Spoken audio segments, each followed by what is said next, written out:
There we are. So today and the rest of this week, as promised, we're going to be learning about trig integrals. And I gave you guys a little primer on that last week. So let's just jump in and get moving. We actually have quite a bit to cover this week. Before I get into that, well, first things first here.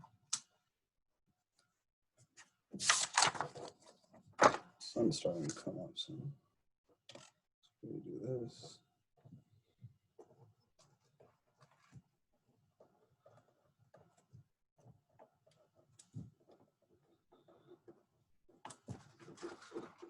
Today is the 14th of September.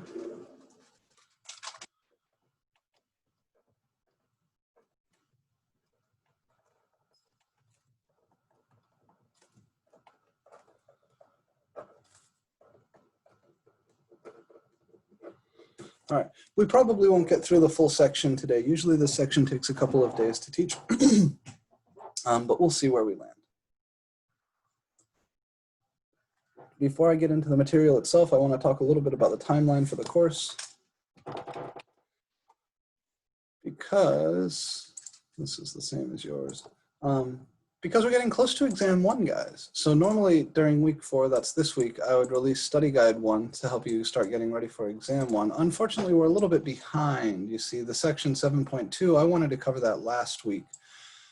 But of course, we lost a day to the holiday, and integration by parts took a couple of days. So,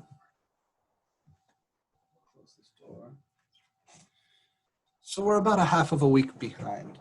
Which means that we might not get to the end of the material that I need to release the study guide this week. So either at the end of this week or the beginning of next week, I'll be releasing your study guide, and then your exam will be probably the week after next.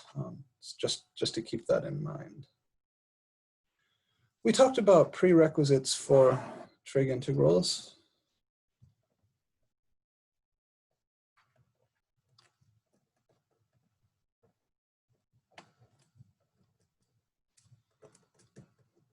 And those were some trig identities.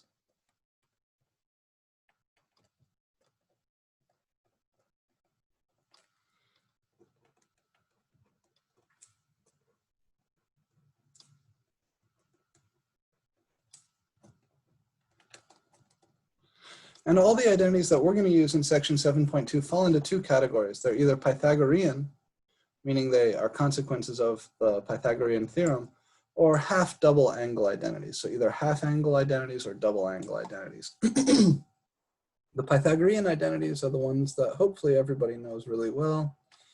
Sine squared theta plus cos squared theta equals 1. If you divide through this by cos squared, you get tan squared theta plus 1 equals secant squared theta. The screen isn't being shared, so we don't see. Okay. Yeah, thank you. I'm so sorry. There we go. All right, I'll give you a second to catch up. So today, 7.2 on trig integrals. The prerequisite knowledge is as follows. You'll need to know your Pythagorean identities and your half and double angle identities. I'll give you guys just a second to write those things. Sorry about that.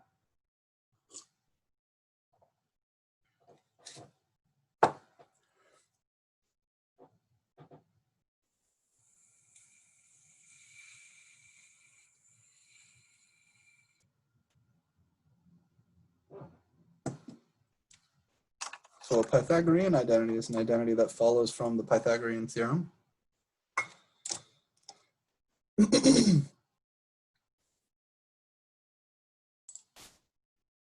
Oh, where's my chat dialog? Why isn't it showing up? There we go.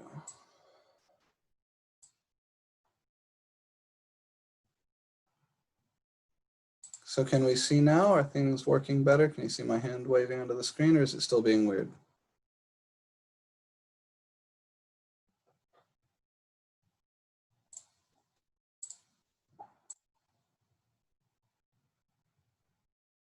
We can see. Okay, good. So Pythagorean identities, sine squared plus cos squared equals 1. Hopefully we all remember that. If you divide everywhere through here by cos squared, sine squared divided by cos squared is tan squared. cos squared divided by cos squared is 1, and 1 divided by cos squared is secant squared. This I will call the second Pythagorean identity. This I will call the first Pythagorean identity. There is a third Pythagorean identity. If you divide through this guy, the first one, by sine squared, then you'll get 1 plus cotangent squared equals cosecant squared. So these are crucial. We use these all the damn time. The other family of identities we use are half and double angle identities, and we use these a lot too. The simplest of these is sine 2 theta equals 2 sine theta cos theta. The next most useful in this family are the half angle identities, which look like cos squared theta equals 1/2 times 1 plus cos 2 theta, and they're called half angle identities because the angle on the left is half of the angle on the right. Then the other one of these is sine squared theta equals 1/2 1 minus cos 2 theta. There is a third identity in this family that we use sometimes. It's the other double angle identity, the one for cosine.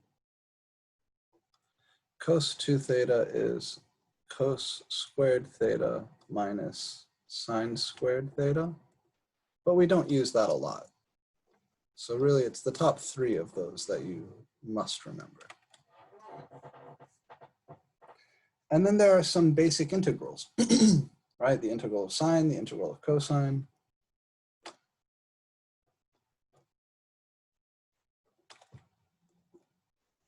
So the integral of sine theta d theta, hopefully we all know that that is negative cos theta plus c.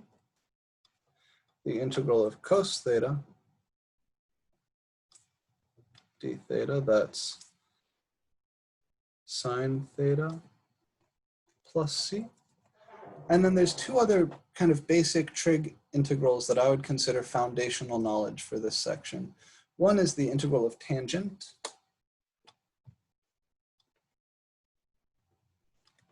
Does anybody remember the integral of tangent?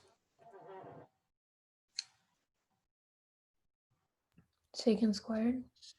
That's the derivative of tangent, but what about the integral? So the way we do this is we rewrite tangent as sine over cosine.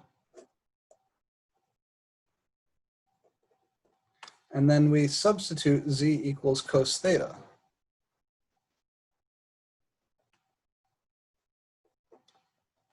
So dz is negative sine theta d theta.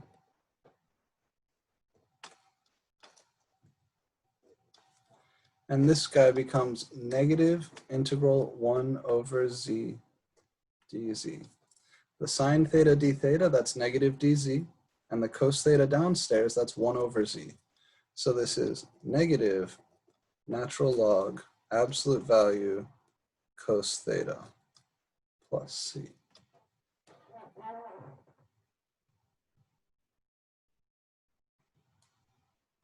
So what's missing? I've got the integral of sine, the integral of cosine, the integral of tangent.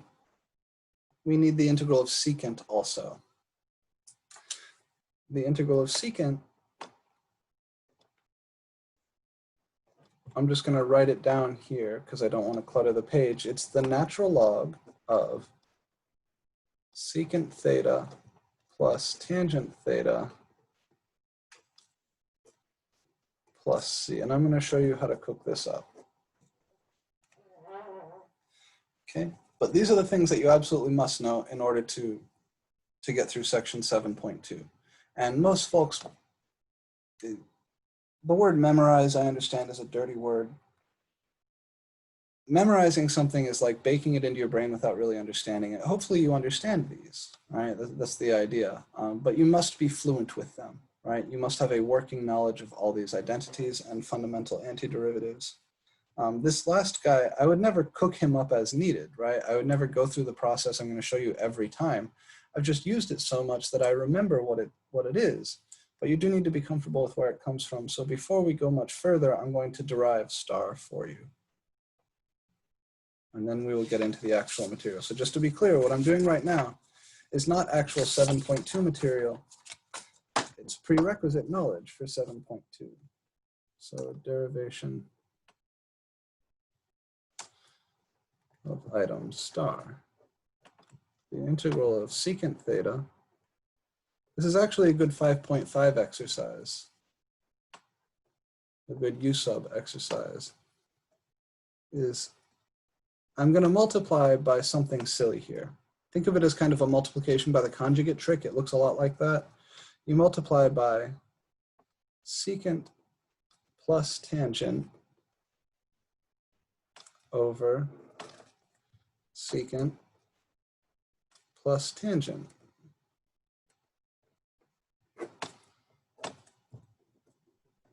So like that multiply by the conjugate trick you've seen so much of in your algebra class, since I'm multiplying by something divided by itself, this whole big parentheses here thing has the value of 1. So I'm really multiplying by 1.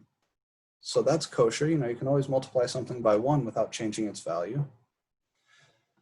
But the fun comes when you distribute in the numerator. If I distribute that secant across the numerator, something kind of amazing happens. You get the integral of secant times secant is secant squared plus secant times tangent is secant tangent. And then downstairs you just have secant plus tangent. I'll rewrite that as tangent. No, it doesn't really matter. Tangent plus secant, however you want to write it. I'm going to rewrite it like this to help you see something though. What's the derivative of tangent? Anybody? The derivative of tangent? We said it earlier. Not the integral, the derivative. In Calc 1.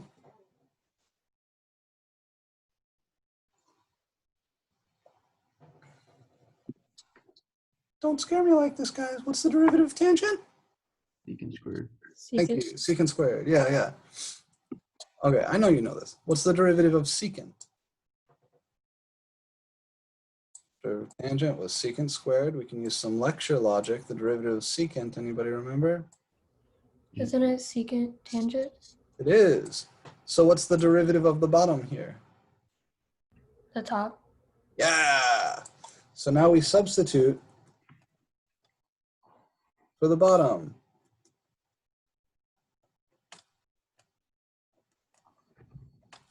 Because that means dz is going to be secant squared theta plus secant theta tangent theta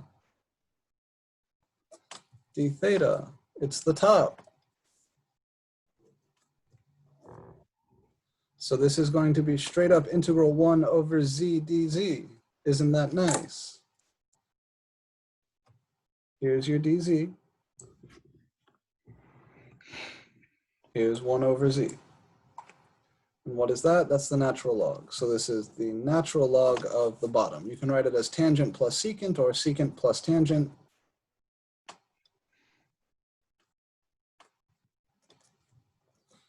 Most people remember it as the natural log of secant theta plus tangent theta plus c. Okay, so that's where your fundamental trig integrals come from. The integral of sine is negative cos. The integral of cos is sine. The integral of tangent is the natural log of, negative natural log of cosine. And the integral of secant is the natural log of secant plus tangent. That is your intro, or your base material for section 7.2. An outline of section 7.2.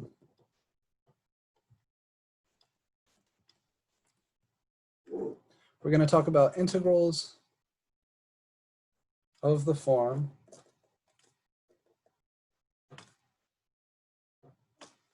powers of sine. So I'll say sine mx times cos nx dx, and integrals of powers of secant times powers of tangent.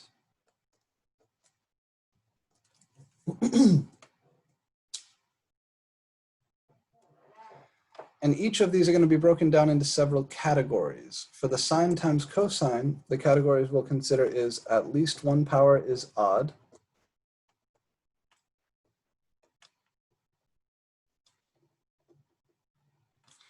and no odd powers.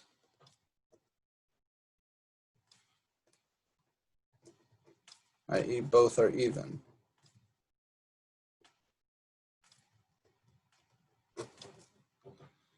For the secant tangent integrals, we will be considering the case where the power of secant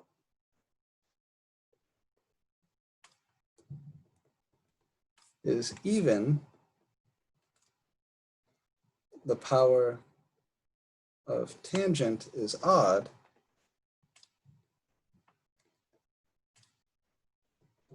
and then the case that falls outside of both of these is the power of tangent is even and the power of secant is odd.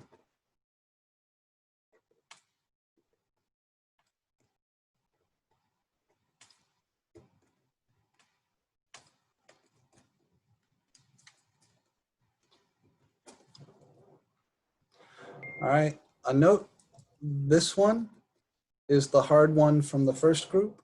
This one is the hard one from the second group. Can I have a second to write that down? Sure, of course.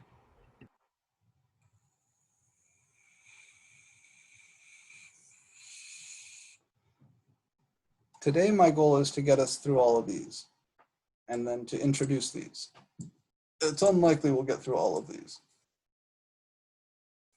but I want to get us through the sine cos integrals. The reason we break the section down this way is because all trig integrals, no matter how you mash together trig functions using the reciprocal identities, can be rewritten as sums of integrals like this and integrals like this. Any single trig function, any like monomial built out of trig functions, that is powers of sine, cosine, secant, tangent, cosecant, cotangent, can always be written either as something like this or something like this. So if you can do all of these, then you can integrate any combination of trig functions. Wait, so why does it say at least one odd power and then no power is odd? Because Are those like, those are the two cases that we're going to consider for the sine cosine integrals. Either m is odd or n is odd, or both are odd, that's this first guy, or these are both even, that's this second guy. And it turns out that the strategies you use for these are all the same, and the strategies you use for these are all the same. So we're going to break it down based on the parity of the powers, because that is what will determine the strategy you'll use to integrate. If you think about it, this is exhaustive, right? You've got two numbers here. They can either be even or odd. Either one is odd and the other is even, or they're both odd, or they're both even. If at least one power is odd, then you'll do one thing. And if both powers are even, i.e. neither power is odd, then you'll do something else. And that something else turns out to be the harder thing. Same down here. If you think carefully about these three cases, these are exhaustive. If the power of secant is even, we're going to do one thing. If the power of secant isn't even, then it's got to be odd. I don't really care though. I just ask, well, okay, what about the power of tangent? So if the power of secant is even, I'm going to do one thing. If the power of tangent is odd, I'm going to do another thing. And if neither of those are true, then the power of secant must be odd and the power of tangent must be even. That turns out to be the hard case there.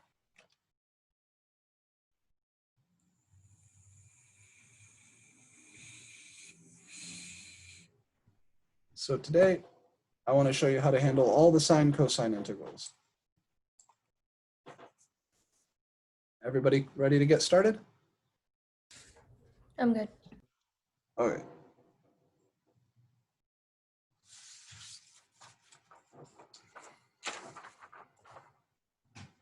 So I think the best way to roll into this stuff is just by looking at and thinking about examples.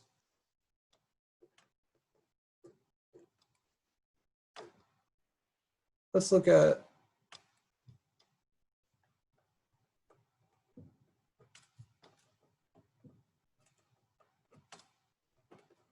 Let's look at this guy. Sine squared times cos cubed.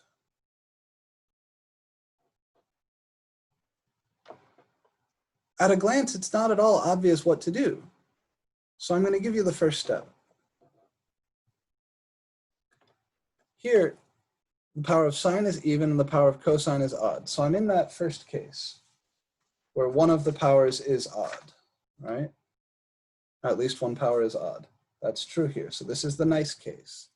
And what you do in that nice case,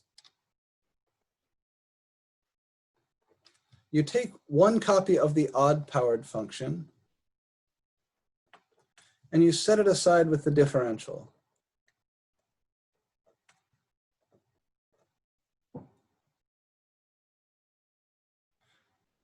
Since this was odd, when I take one of them and set it over here, what's left will be even. Which is nice because the Pythagorean identities allow me to convert even powers of sine or cosine into the other function. So my next step is going to be to rewrite the cos squared in terms of sine.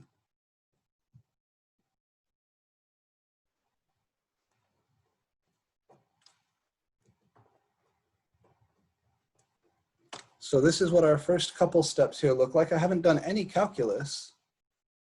Here I just split cos cubed as cos squared times cos.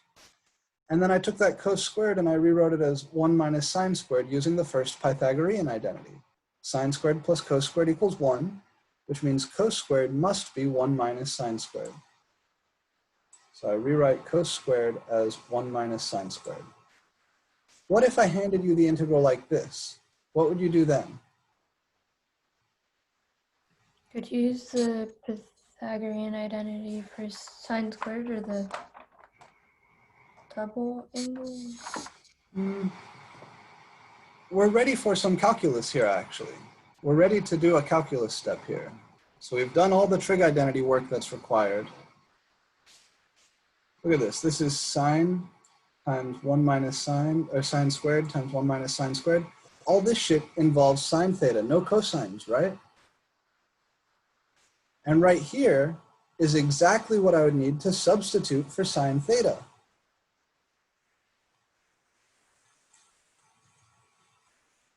So now I make the substitution, z equals sine theta. dz is cos theta d theta. And my integral will become the integral of z squared times 1 minus z squared times dz. Right, here's dz. dz is cos theta d theta. Here's 1 minus z squared. 1 minus sine squared is 1 minus z squared. And here's z squared. This is a polynomial. All I have to do is FOIL it all out, distribute everything out, and then I can integrate. So this is the integral of z squared minus z to the 4 dz, which is 1/3 z cubed minus 1/5 z to the 5 plus c. And since this was an indefinite integral, my last step is to go back to the original variable. So that's 1/3 sine cubed theta minus 1/5 sine to the 5 theta plus c. And that's job done. So I want to come back and annotate this. I want to add in some notes explaining why we did each step, because this strategy is the same for all of these integrals, where one of the powers is odd and one of the powers is even. I have a question. Yes. How did you know to choose like the Pythagorean identity 1 minus sine squared for of theta for cosine squared instead of like sine squared? So that's because I had a copy of cosine to spare. So let me go ahead and annotate these, and I think that will answer your question. Okay. First, so our first step, set aside one copy of the odd power function with the differential.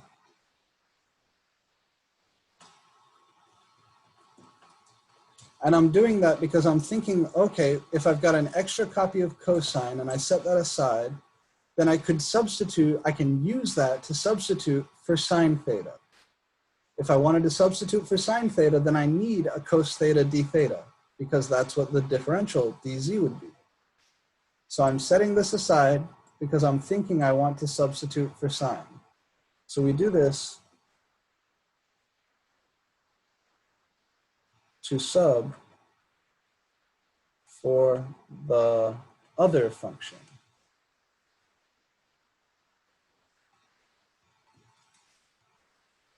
The other thing I need to do before I can make that substitution is rewrite any remaining powers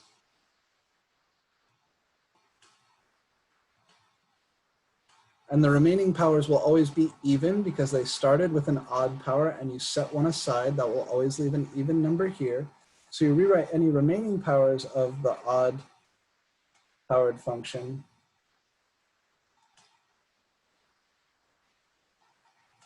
using Pythagorean identities.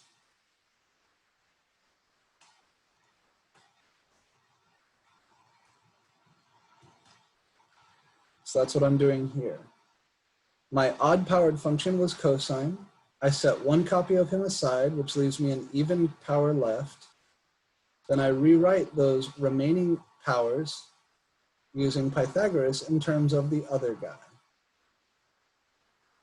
So that's why I knew to rewrite cosine as 1 minus sine squared and not rewrite sine squared as 1 minus cos squared. Because I'm thinking I want to substitute for sine. I set aside the piece I would need to substitute for sine, which means I need to rewrite everything else here in terms of sine. Okay, then we do the substitution.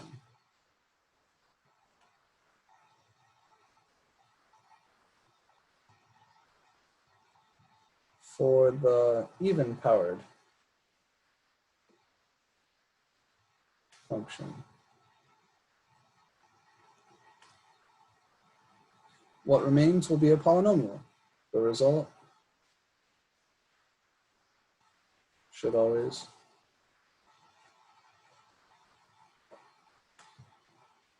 be a polynomial.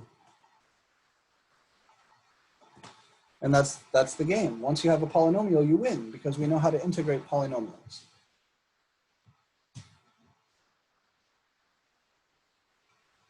So if you're integrating a power of sine times a power of cosine, and at least one of the powers is odd, then your goal is to get to a polynomial.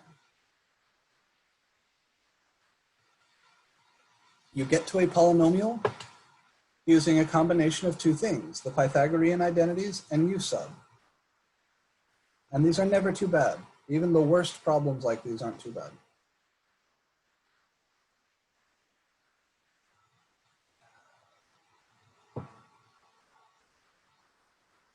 Any questions about this example, what we did here, mechanical questions?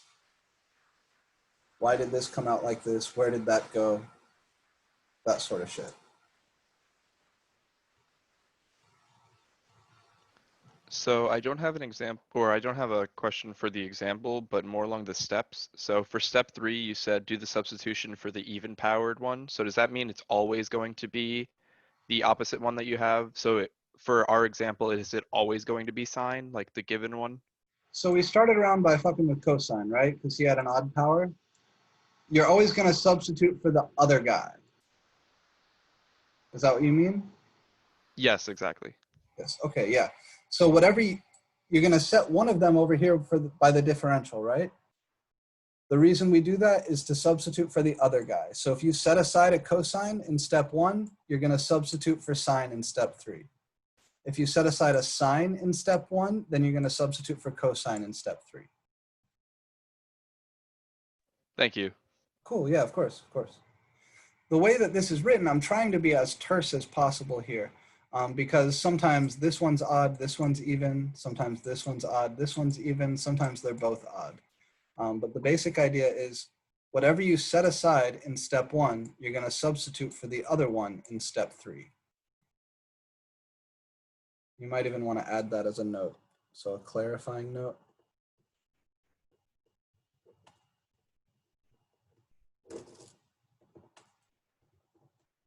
Whatever you set aside in step 1, you'll sub for the other in step 3. All right. Any other questions on the example or on the strategy here? Because next we're going to do another similar example. I'm going to do 2 more like this to kind of show you everything that can happen here.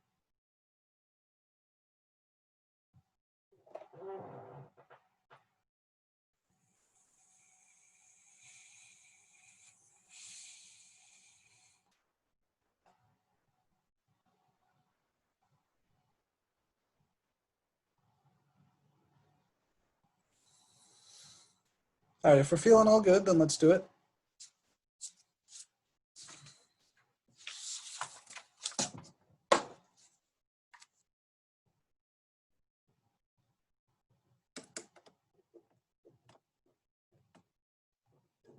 Let's make this one a little gnarlier. How about sine to the 5th of x times cos to the 4 of x dx.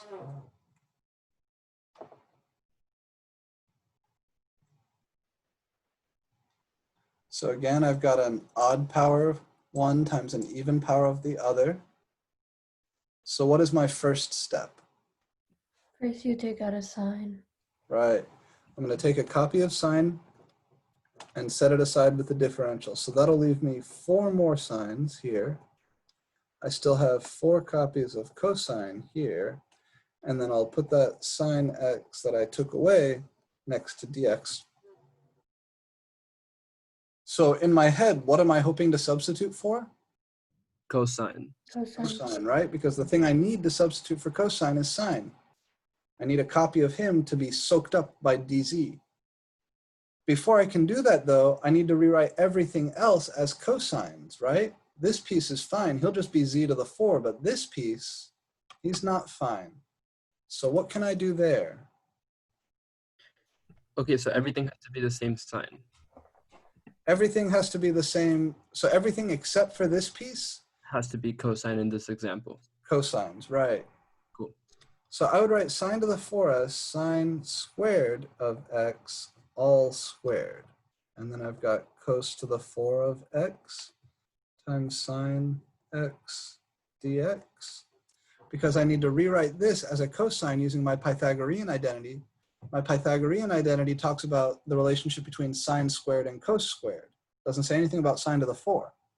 Okay, but sine to the 4 is sine squared squared. So now I can rewrite this inside sine squared as 1 minus cos squared. So I get integral 1 minus cos squared x all squared, that's the sine to the 4, times cos to the 4x times sine x dx. Now we're ready to substitute. I'll let z be cos x. Then dz, it's not quite as clean as that first example because the derivative of cosine isn't sine, it's negative sine x dx. So I'll get a negative out front of my integral. The negative is coming from the differential. 1 minus cos squared squared is 1 minus z squared squared. Cos to the 4 is z to the 4. And sine x dx is negative, I've got the negative out front already, negative dz. Everybody see it?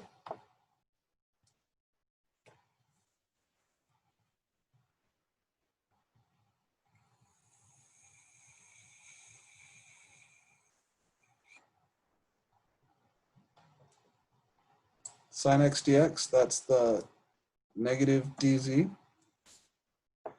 1 minus cos squared is 1 minus z squared. Cos to the 4 is z to the 4. And the square on the outside of the parens just comes along for the ride. Again, I declare victory because this is a polynomial. We've reduced the problem to one we know how to solve. How do I integrate this? First, I got to FOIL this out, then distribute this. Oh, wait, where'd you get the negative again? This negative came from the negative in the differential here. Oh, okay. I had sine x dx, but dz is negative sine x dx. So negative dz is sine x dx, and I popped the negative out front. So it's from the u sub.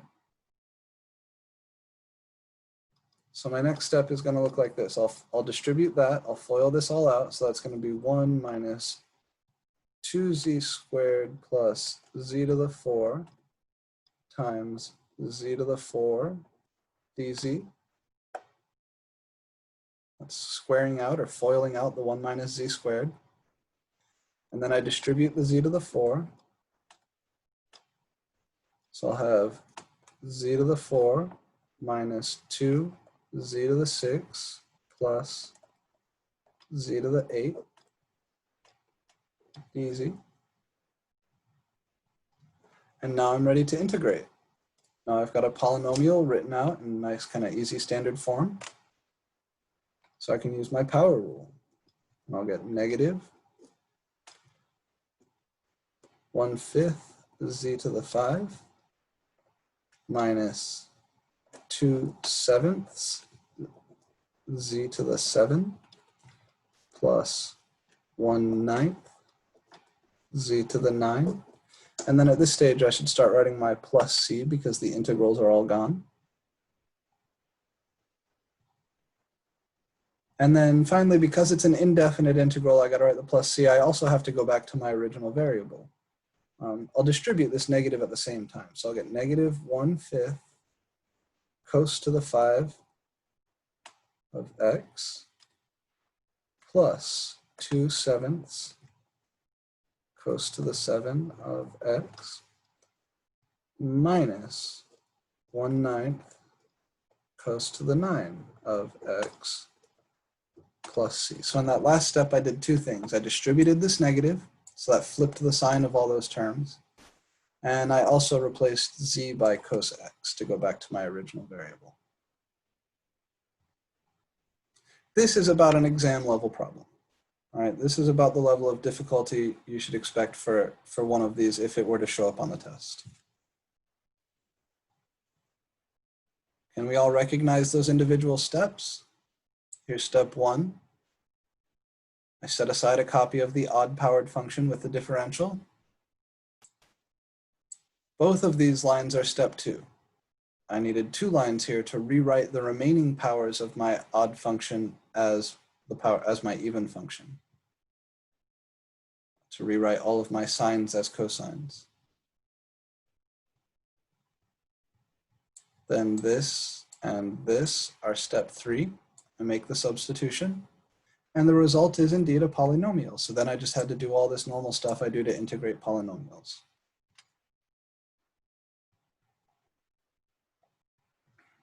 Not too bad, right?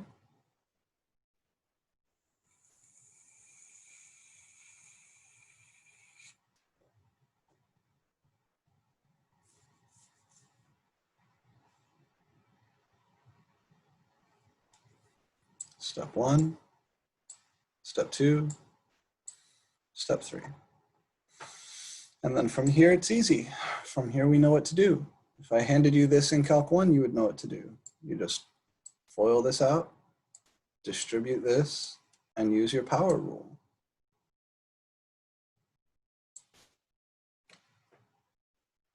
So the trig identities have to be fluid. In fact, if you want to understand the strategy well, if you want this to make good sense to you, you need to be able to know those trig identities so well that you can kind of look into the future and see what sort of stuff would work. When I see sine to the 4 times cos to the 4 times sine, immediately I see this piece is what I would need to substitute for cosine. So my goal should be to rewrite these as cosines. And that's all the work we were doing down to here. Then I went ahead and made that substitution, and that got me here.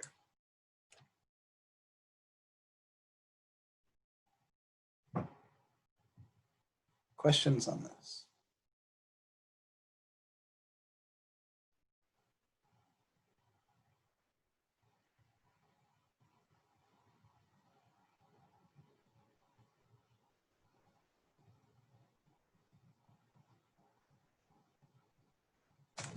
Okay, so then I want to do one more of these sine cosine integrals for you in this first case.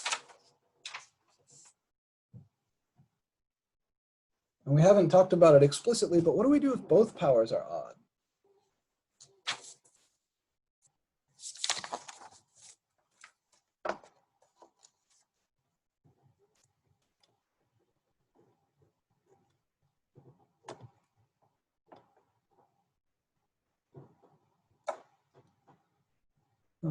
So let's say I've got sine to the 21 of x times cos cubed of x dx.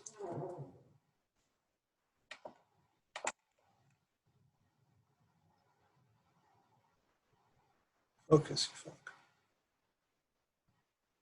Focus, goddammit.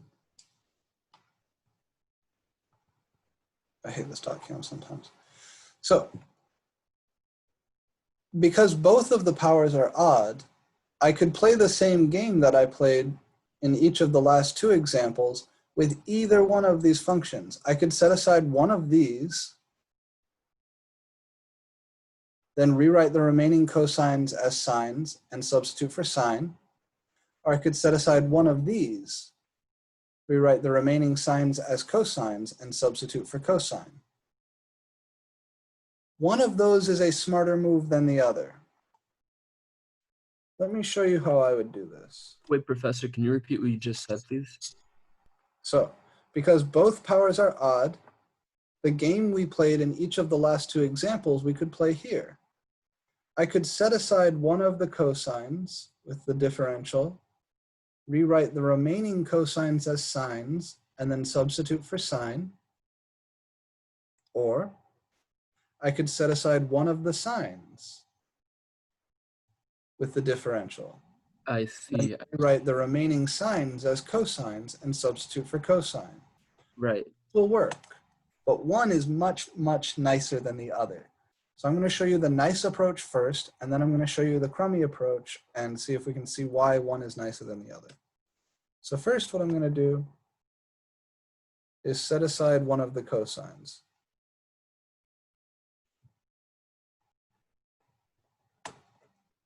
So in my head here, I'm thinking about substituting for sine because I've set aside a cosine.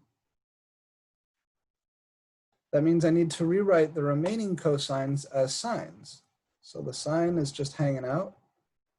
That cos squared, that's 1 minus sine squared by the first Pythagorean identity. And now I could let z be sine x, dz is then cos x dx, and my integral will become z to the 21 times 1 minus z squared times dz. Which ain't too bad, right? Distribute the z to the 21. You get z to the 21 times 1 is z to the 21 minus z to the 21 times 2 is, god damn this pen, z to the 23. And then from here, it's power rule stuff. So that's going to be 1 over 22 times z to the 22 minus 1 over 24 times z to the 24 plus c. And then I go back to my original variable. That's 1 over 22 times sine 22x minus 1 over 24 times sine 24x plus c. Not bad at all. In fact, it went faster than the last example, right? Less algebra.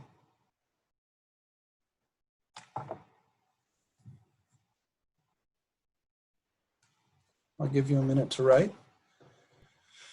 While you're writing, I'd like you to think about what would happen if we did things the other way. If I set one of these aside with the differential.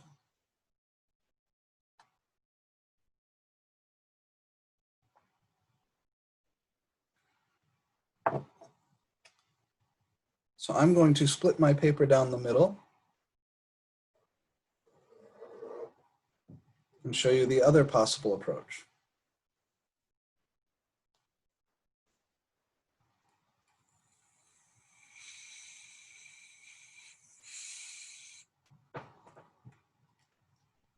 First, any questions on what we did here? Why we did it, how it fits into that three-step approach, why anything came out the way it did?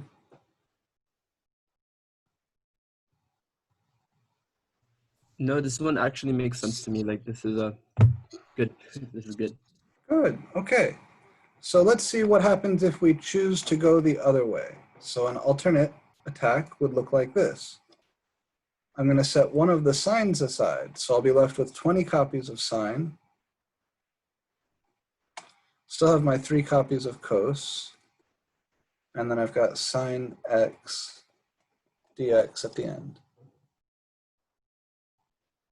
Since I'm setting aside a sine x dx, my goal is to substitute for cosine. That means I need to rewrite the remaining sines as cosines. How do I rewrite the 20th power of sine as a cosine?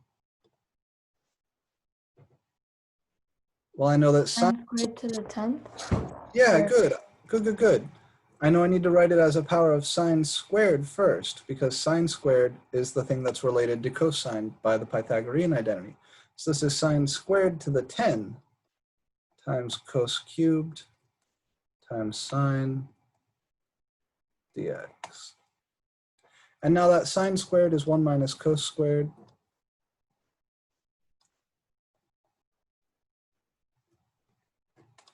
So I am going to be able to make this substitution work. Similar to the problem we did before this. Only here's the catch. Now when I substitute z equals cos x, dz is negative sine x. Okay, that's not bad. So a negative will pop out of my integral. The thing that sucks is what happens algebra-wise. So I'll have negative integral 1 minus z squared to the 10 times z cubed dz. I already popped the negative out. You would have to multiply it 10 times. Yeah, fuck this noise, man. Right? I don't want to FOIL out 1 minus z squared to the 10. That's 1 minus z squared times 1 minus z squared times 1 minus z squared 10 times. Yeah, no, that's not it. But I have a question. Yes. Can't you just plug in again? Well, no, that would be back to square one. Never mind. Yeah, so you see the difference here, right?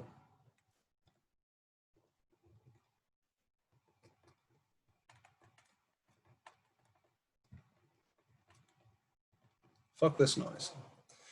This thing sucks. It's perfectly manageable. It's just gonna take forever.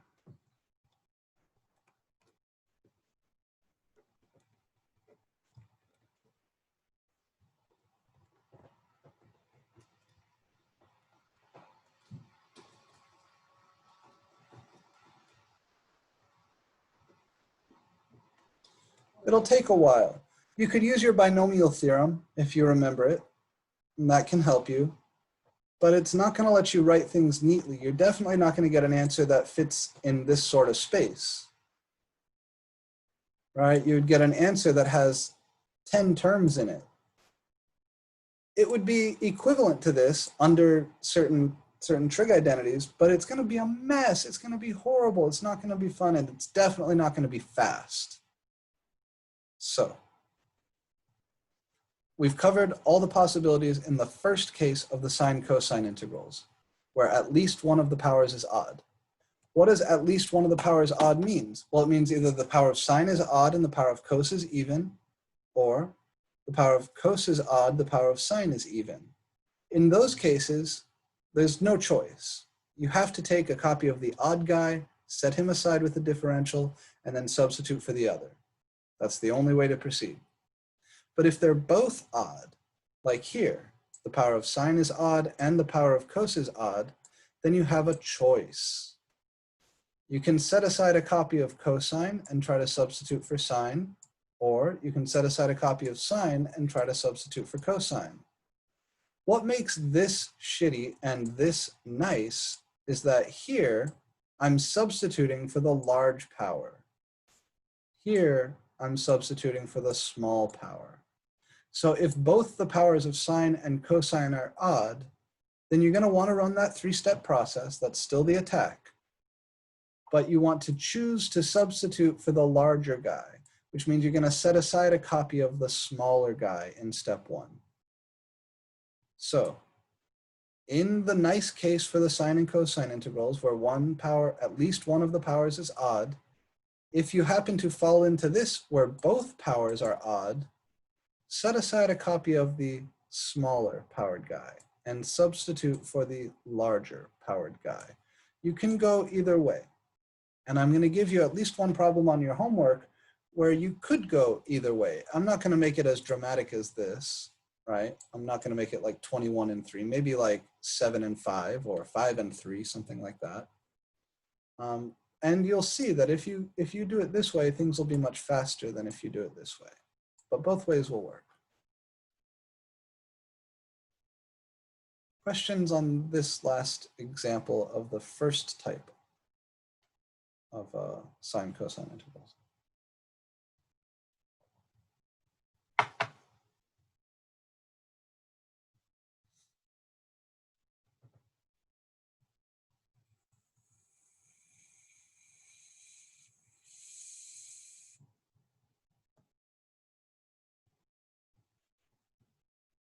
Everybody feeling pretty good?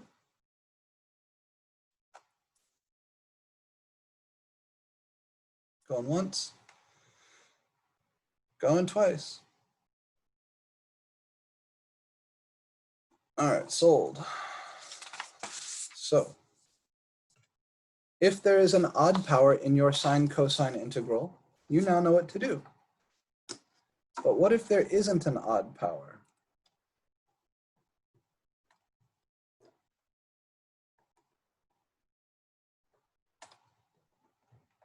What if I just ask you to integrate sine squared? You could rewrite this as 1 minus cos squared if you wanted, but that doesn't get you anywhere because then you still just have a cos squared that you need to integrate.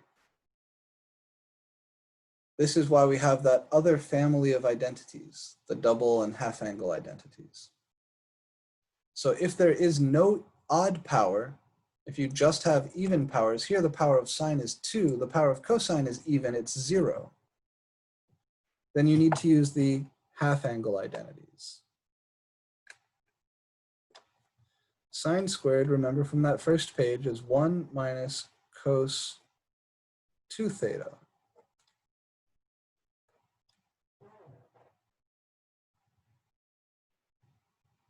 And I can pop out the 1/2.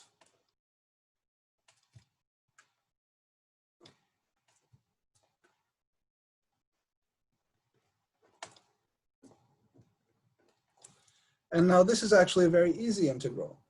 We're going to annotate this problem as well, right? I'm going to do a more complicated example after this, and I'll annotate that. So think of this as an intro example. Okay. So the 1/2 comes along for the ride. The integral of 1 d theta is theta. The integral of cos 2 theta, that's a micro u sub. So we should be to a place now, we've been practicing these where we can do this in my head. Cos 2 theta, who could possibly differentiate to that? It's gotta be a sine 2 theta. But if you were to differentiate sine 2 theta, you get 2 sine 2 theta. So you have to divide by 2.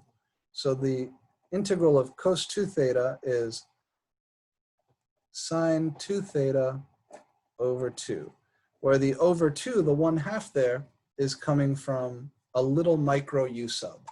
You can write it out if you want to, but really when we get to this point in the class, you need to be a place where you can go from here to here without writing out the little tiny u sub.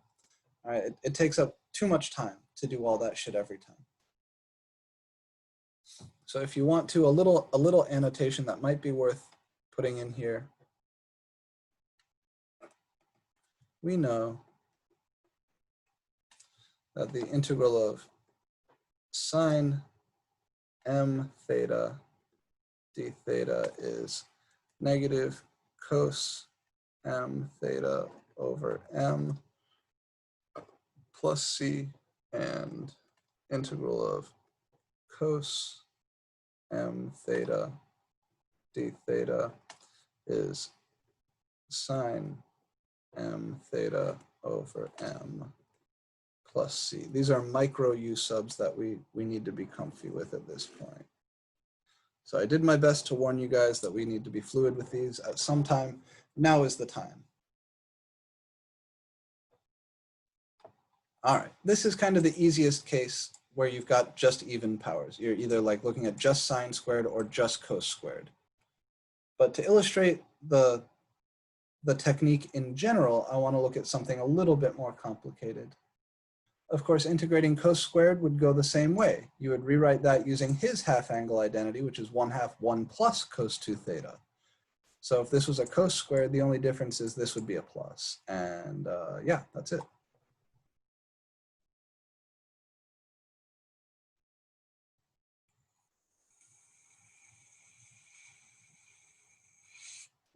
All right, let's look at sine squared times cos squared. And I'm going to do this on a fresh page. It's going to take a little bit of space. And I'm going to use the variable x here instead of the variable theta. Of course, it doesn't matter. So I'll write this as integral sine squared x times cos squared x. And this will be our kind of canonical example.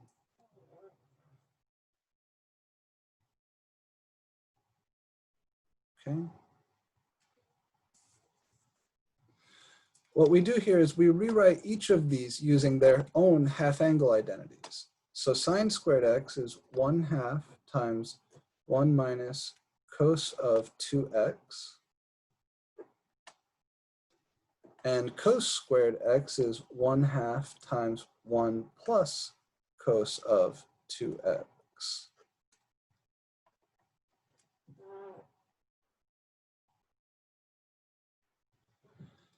Now I can gather my constants together. I've got 1/2 times 1/2, that's 1/4. That can come out of the integral. And what's left is 1 minus cos 2x times 1 plus cos 2x. And my dx, of course. So if both powers are even, then you need to rewrite them using half angle identities. And you're going to keep chipping away at this problem using half angle identities over and over and over again until everything is micro u subs. That's the strategy. I'll come back and add notes. But that's really the whole strategy, is you just beat the thing to death with half angle identities. If I FOIL this out, I'll get 1 times 1, that's 1. I'll have minus cos 2x from my inners and plus cos 2x from my outers. Those will cancel. And then I'll just get minus cos squared of 2x. Here's where we're going to use more half angle identities. What do I have here? So since, oh shit. I would really like to put this on another page. Where's my first page with that identity list? It's here, right? Yeah, all right. So before I proceed, I want to bring you back to this page for a minute. There's a generalization of these two. Look at what I have to deal with in this problem at the point I'm at now. I have a cos squared of 2x that I need to integrate.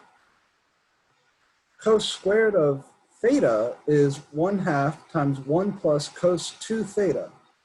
So if you replace theta by 2x here, you'll get cos squared of 2x is 1/2 times 1 plus cos 2 times 2x is 4x.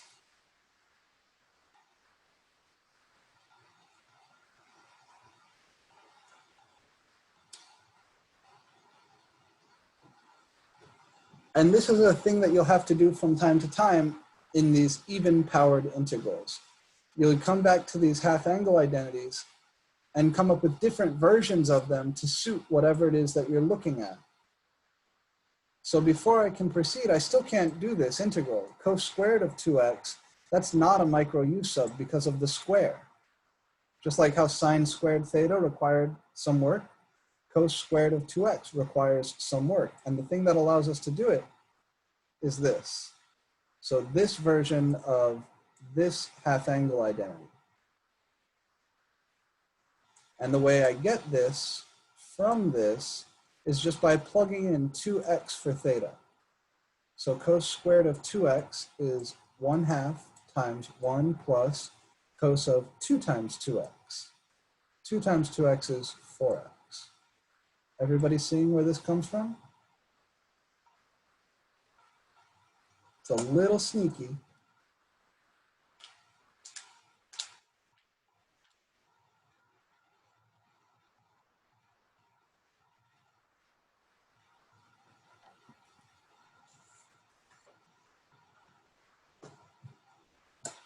My 1/4 is still there.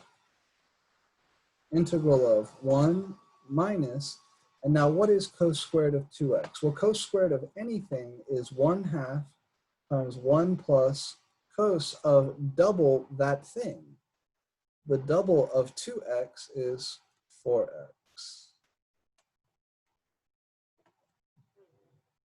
I need one more close paren, yeah.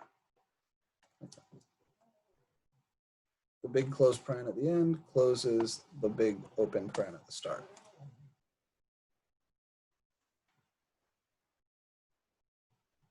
Everybody see it?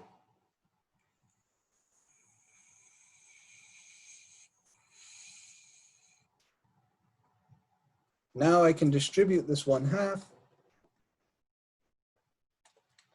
and I'll get integral of 1 minus 1/2 minus 1/2 cos 4x. The 1 minus 1/2, that's 1/2. So I get 1/2 minus 1/2 cos 4x. And now everything can be done with micro u subs.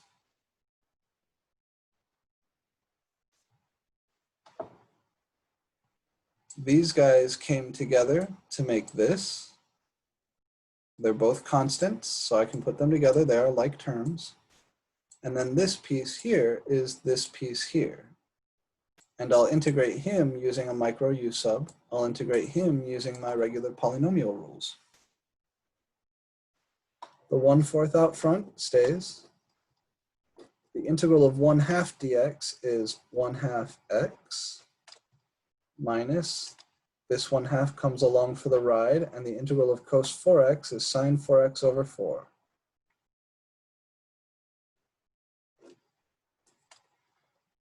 And now I start slapping on my plus c because the integrals are gone. And I multiply and combine the things that I can combine. So 1/4 times 1/2 is 1/8 x minus, I've got 1/2, 1/4, and 1/4. That's 1/8 times 1/4 is 1/32 times the sine of 4x plus a constant. So the strategy here isn't nearly as complicated, it just is a little bit more of a pain in the ass. I usually regard these integrals as unfun. But let me come back and add the notes. So our first step is use half angle identities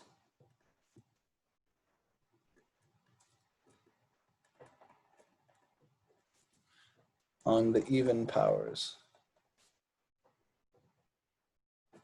Right? Both of the powers are even. If either of the powers were odd, then I would be in that first case where I'm really just trying to do u sub. So I wouldn't need to do this. This will necessarily be both functions.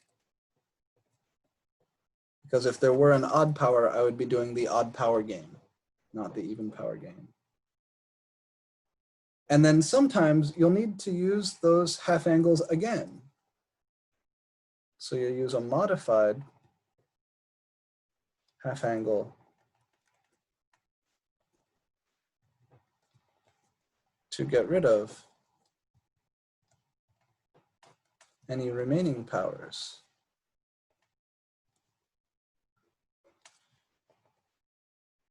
And I suppose we could, in step one, then we say, then, you know, multiply everything out. Then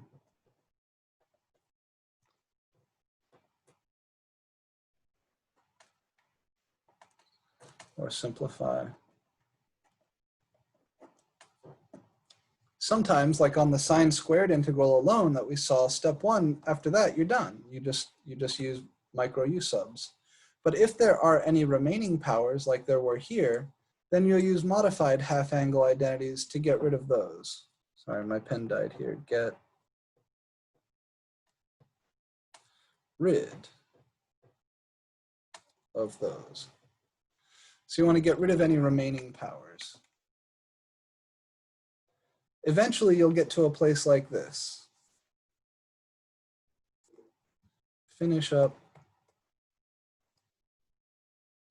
with micro u subs. God damn.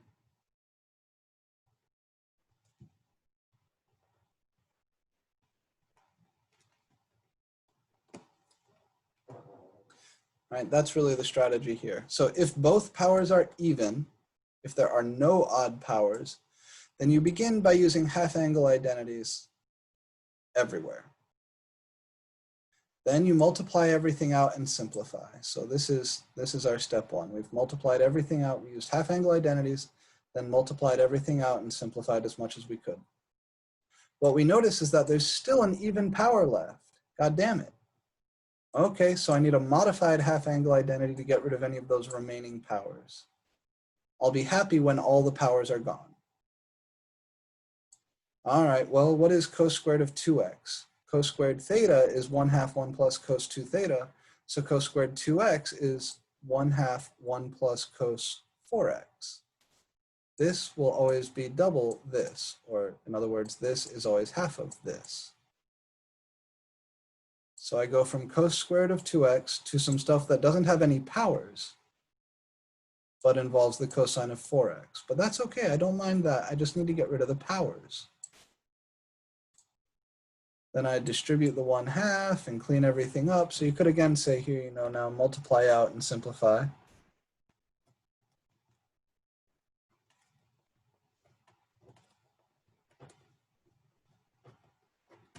You may need to repeat this step.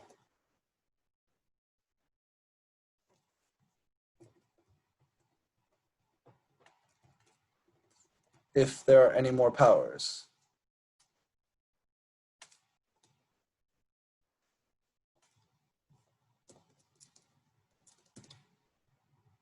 Right? But if there are not any more powers, then you can just finish up with micro substitutions. And that's it. That's how you integrate any power of sine times any power of cosine. They will always fall into one of those two categories. Either there is an odd power or there isn't. If there is an odd power, life is good. You just grab one copy of that odd power, do your Pythagoras thing, and substitute. Life is nice. if there isn't an odd power, then think of your half angle identities as big old hammers, big old algebra hammers. And you're going to come in here and bash this son of a bitch with that algebra hammer again and again and again until all the powers are gone. Once all the powers are gone, microsubs.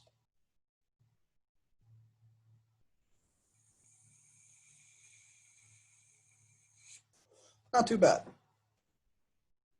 Questions on the technical stuff? Questions on the left-hand side here. Where did this come from? Why did we do this? Where did that go?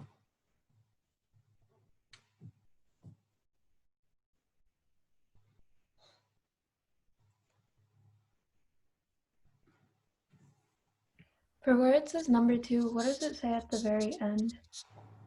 May need to repeat if more powers exist. Okay, thank you. Sorry, that X isn't particularly legible, is it? All right, here.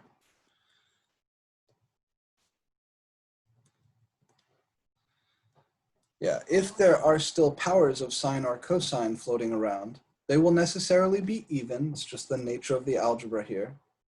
And you will need to continue to use modified half angles to get rid of them until they're all gone. Once you get rid of all the powers, then we're Gucci.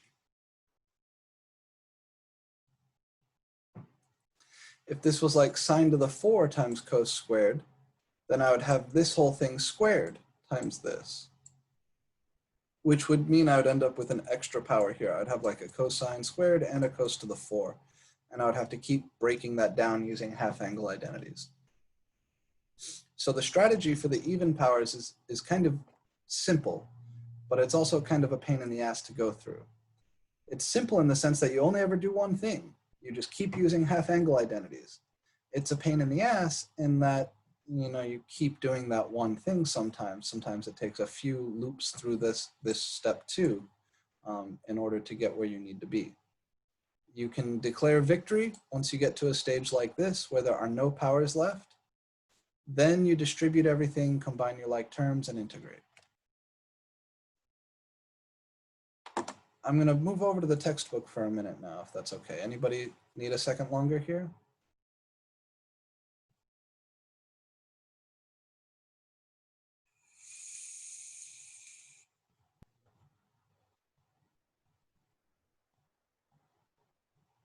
Okay, moving to the textbook. Here's the section we're in. You should read this section.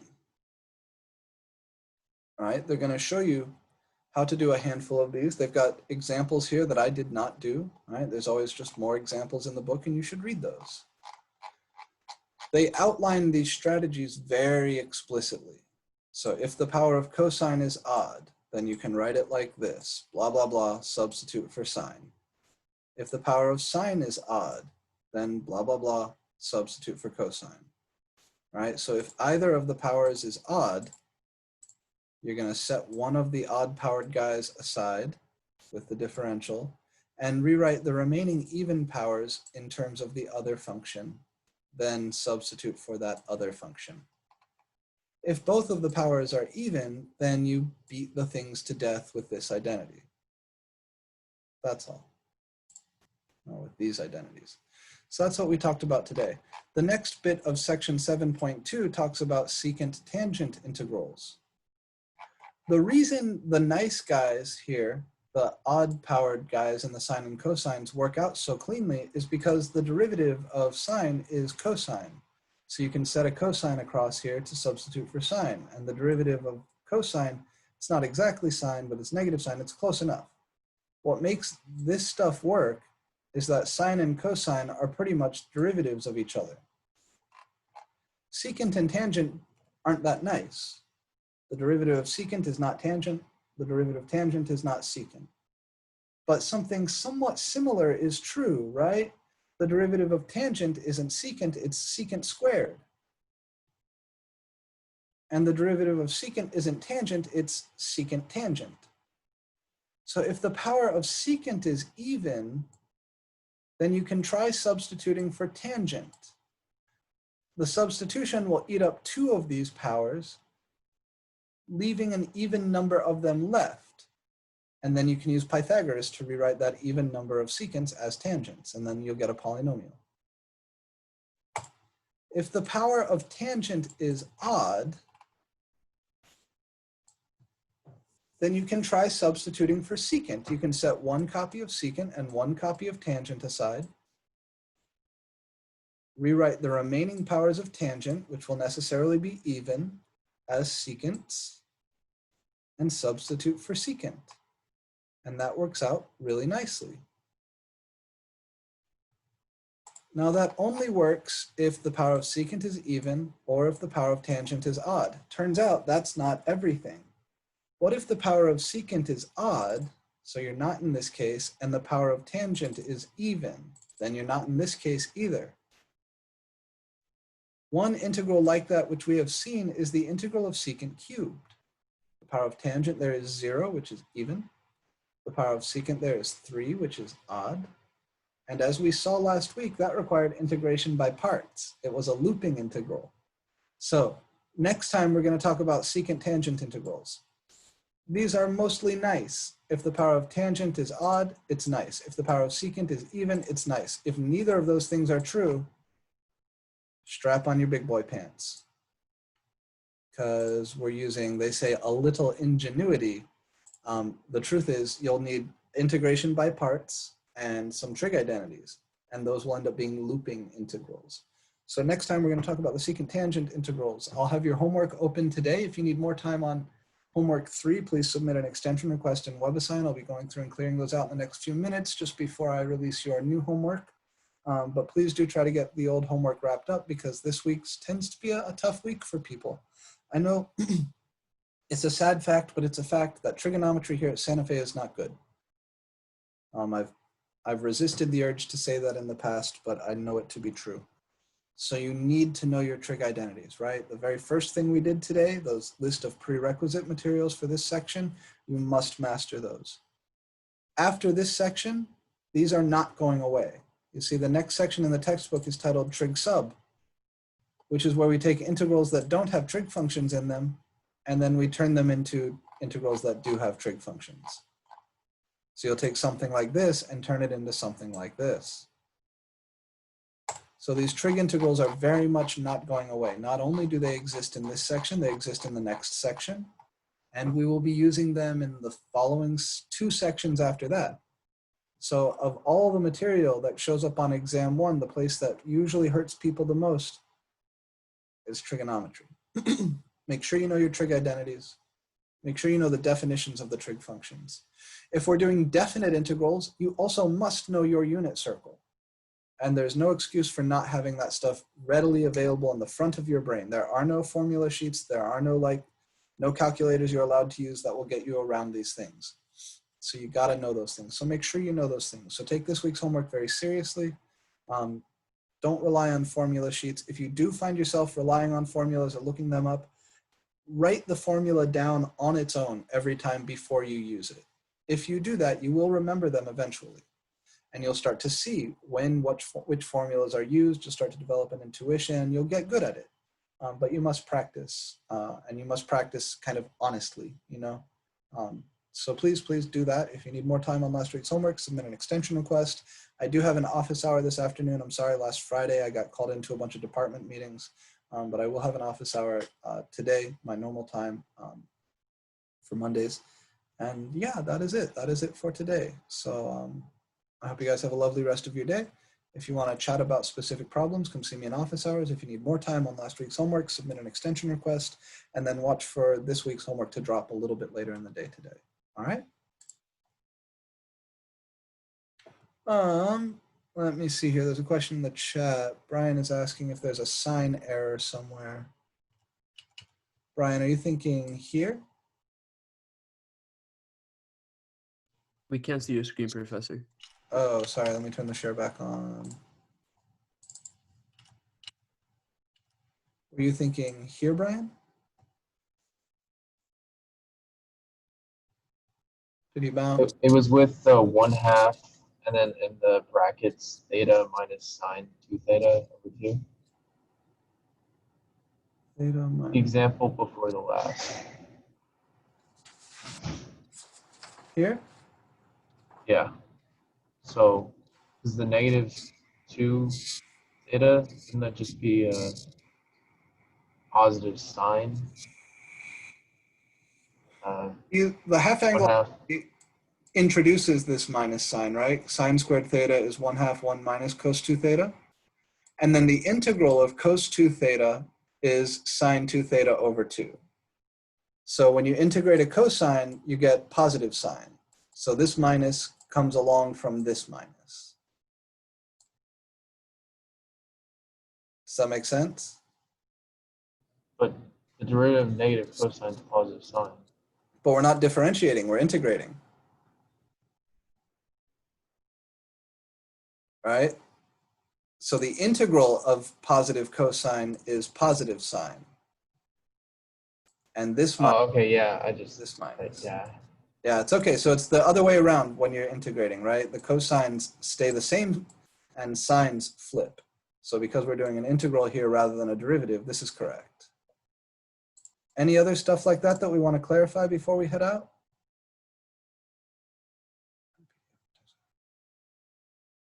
Sergio and Ayushi and anybody else who wants a PDF of the textbook, send me a Canvas message or an email. I can hook you up, but if anybody asks, you did not get it from me, okay?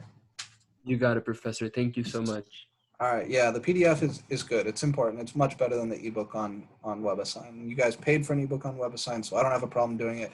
But publishers and copyright lawyers might disagree. So yeah, just don't tell anyone. You got it. You got it. Thank you. Alrighty, that's where I'm going to leave it for today then, guys. I will see you all either in office hours or on Wednesday. Make sure you're working hard, hang in there, and it will be okay, all right? Take care.